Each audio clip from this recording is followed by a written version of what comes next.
Hello there and welcome to this new version of YAG, that's version 0.9.11.1, and it's an absolutely huge content update, so I have a feeling this video is going to be quite long. I apologize in advance, and I'm going to try to be as fast as possible because I have so many things to show you. So we have a few new pawns, two new minor features. A general overhaul. The ground of most of the dungeon has been completely remade. We've got 4 completely new dungeon themes, and we've got a new major feature in the dungeon that concerns cities, and because of that 6 cities has been completely remade. So all in all, it's not exaggerated to say that we pretty much have 10 new dungeon themes and more if we count the overhaul of the existing dungeons. So let's start with the new pawns. First we have 12, I think, new sci-fi effects, you know, atomic nucleus, DNA and stuff like that. I only show 5 of them here. We've got 3 new statues, very beautiful, in a dark temple that comes in bronze and in stone. We've got a new fishy alien stuff monster that would make a very nice Lovecraftian monster given a proper size. We've got a new flying horror creature, probably alien as well. We've got in the cartoon section, of course, a very cute candle, and we've got a magnificent new bull robots that is really beautiful. And finally we've got a spherical sort of scout small robot here, very nice as well. The 2 new features, the first one I should have done a long time ago because it took me like 30 seconds to do, and it's really useful. You can now hold the shift key to get a speed boost, so basically your speed is multiplied by 10. So here am I going normally and then holding shift, okay, and back normally and holding shift, okay, your speed is multiplied by 10. It works obviously in the 6 directions and so on. So that's done.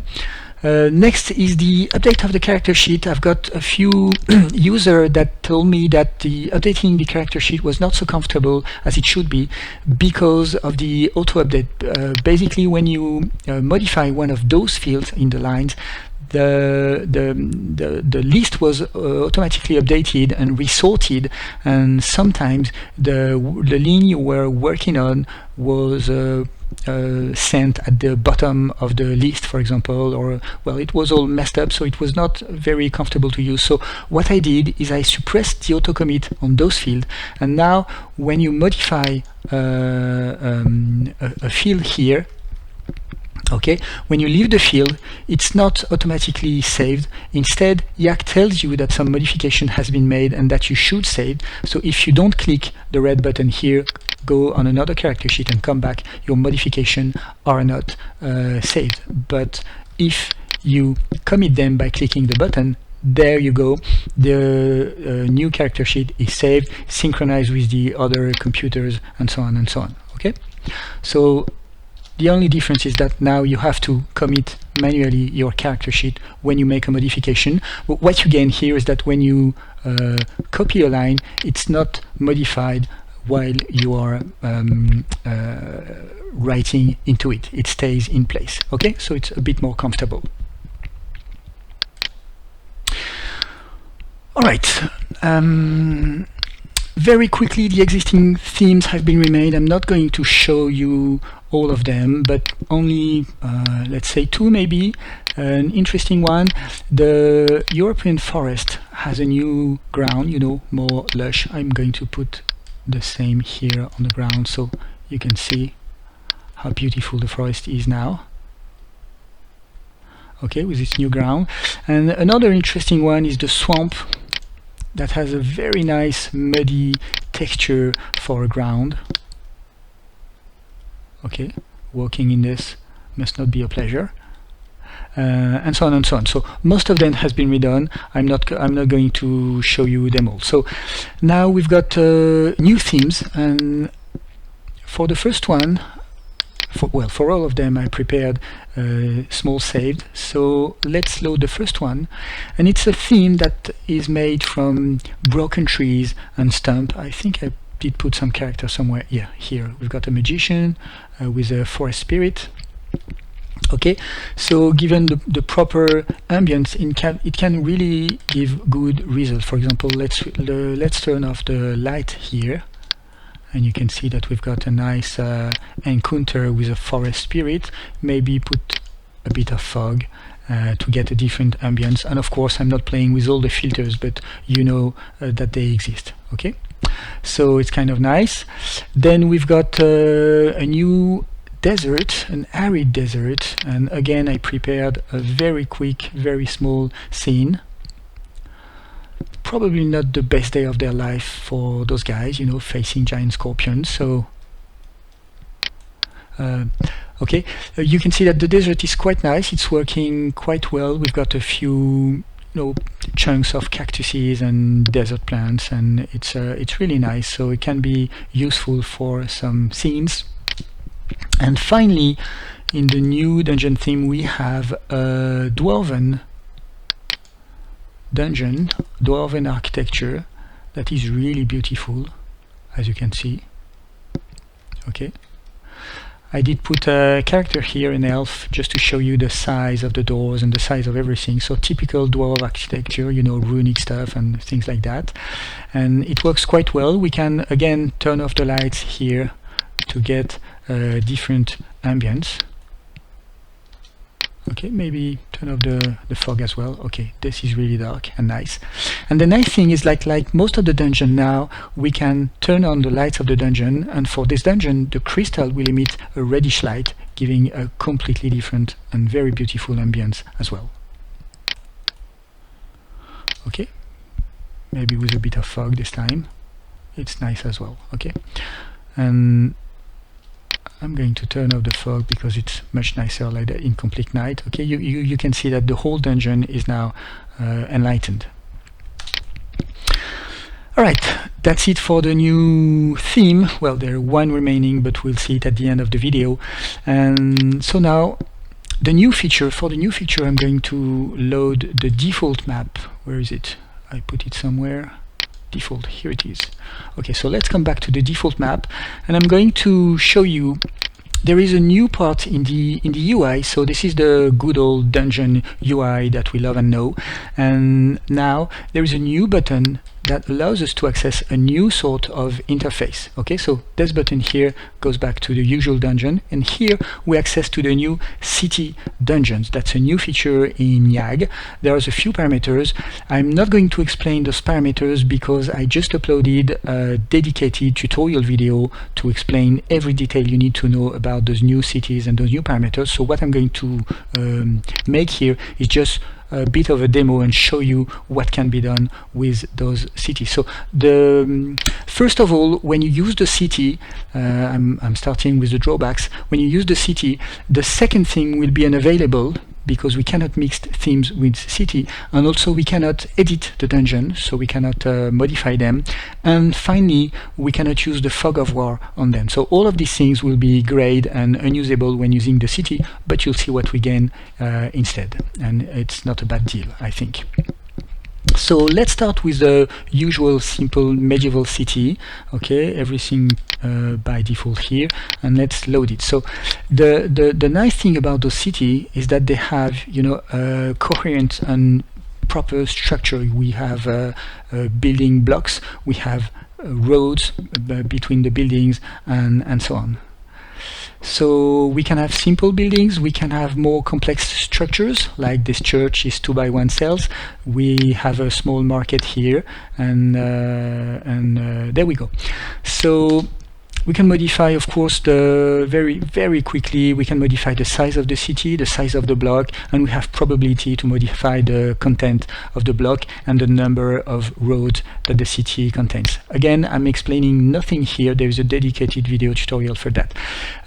Suffice it to say that it's possible for, depending on the theme of the dungeon, when they are not too greedy in polygon count, it's possible to expand the city in a quite huge way, as you're going to see. So you have to do this. Of course, it depends on your hardware, and you have to do this for simple theme like this one, but when allowed, it gives quite spectacular results. So let's go 100 by 100 here for this city, and you can see that it's quite huge, and it's handled quite nicely and quite gracefully by the computer.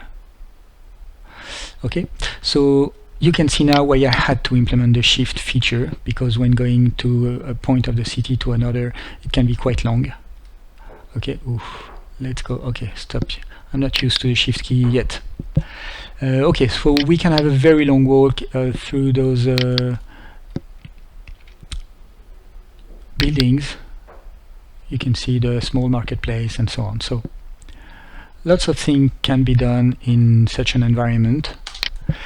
So let's go quickly on the demo that I have prepared. So there is a second medieval town, medieval marketplace. Here I prepared a small scene as always. Where is it? Here. There we go. So we have your usual marketplace with people living their quiet and peaceful life, or so they think.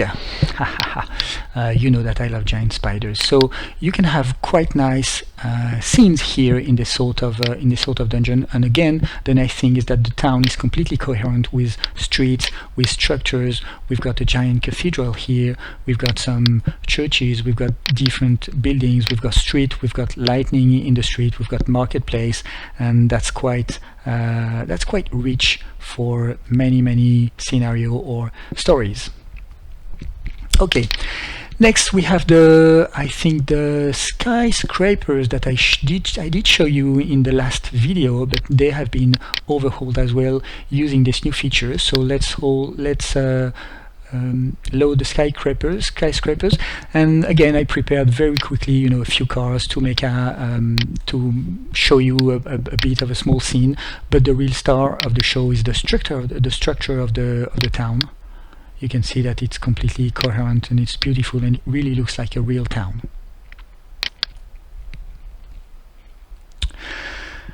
We have pretty much the same thing with sci-fi, no surprise here, except that I replaced the car with a flying spaceship, and there is a planet and a red sky, but other than that it's the same thing with different buildings. Okay, so not too much surprise here now, still very beautiful. But I have to be fast on this video. Then the next on the list is the cyberpunk city, which again, for which I prepared a small scene. As you can see, a few guys in the street patrolling, giant scout, cars and so on.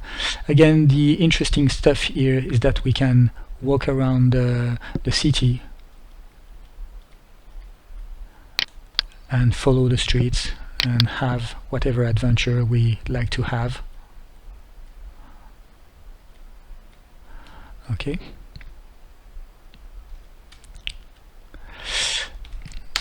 Okay, next one is my all-time favorite in YAG. I think it's one of the most beautiful things that can be found in YAG, and it's the steampunk city, and it's absolutely stunning,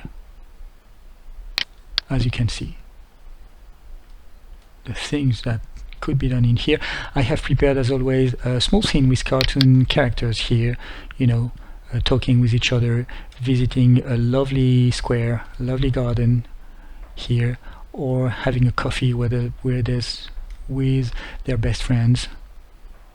The city is absolutely stunning, and again, I know the video will be long, but look at that. We can just follow the streets here. It's a bit fast. I should. Okay, like that. It's a bit better. Okay, so you have streets, you have gardens, you have structures, you have many things. Very beautiful place. I just love it. And with the street, it gives, wow.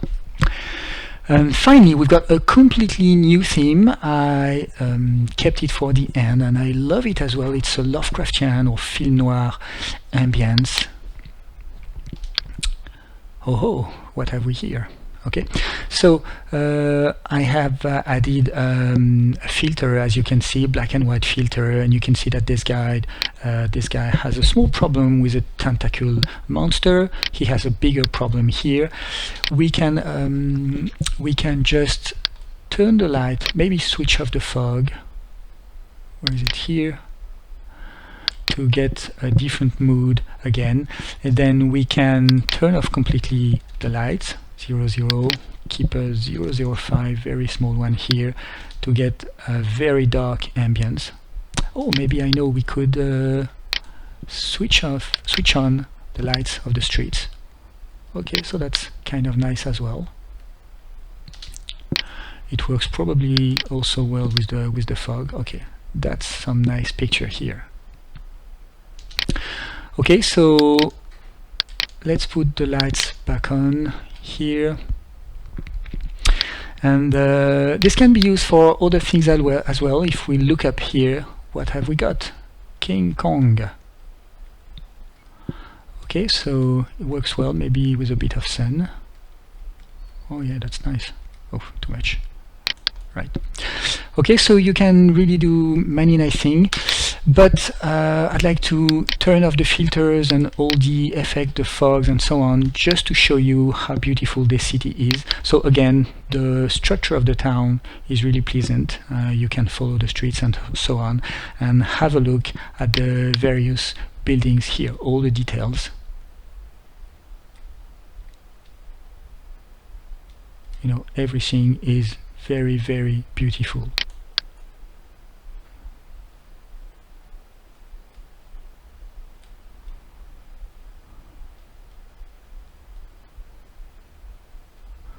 And again, we can have a quick fly in the streets.